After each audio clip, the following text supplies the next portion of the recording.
things that we try and help people understand are the movements that we utilize on an everyday basis within our exercise sessions have direct application to everyday life. So we're going to do a sumo deadlift here today, and we're going to do a sumo deadlift for a couple different reasons.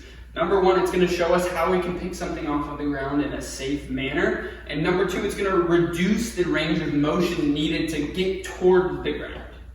All right, so if I think about picking something off of the ground, typically we go through this pattern here. We go like this, our back is rounded, and it could be something as light as 5 pounds, and it might do harm to our back.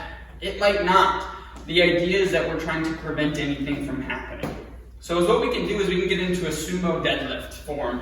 And again, that's not gonna mean that we have to get as far down to the ground with our feet closer. A wider stance means less range of motion.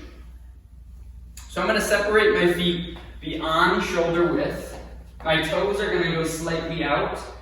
As I start this movement, I'm going to have a small bend in my knees. From there, I'm going to focus on trying to simply push those hips back to try and get me towards the ground. All right? So my hips go back, back, back, back, back. Notice my back stays flat. All right? I can't quite reach, which means that I'm just going to have to drop the butt down a little bit, or I can round the back. We don't want you to round the back here, all right? So we want you to drop the butt. So again, hips go back, back, back, back, back.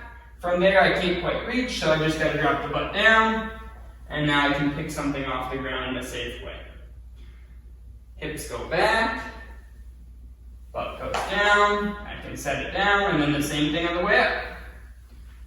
All right? So it's one of those things. We might not think about it, but over time, if we're picking something up and off of the ground in an improper way, we do put ourselves at an increased risk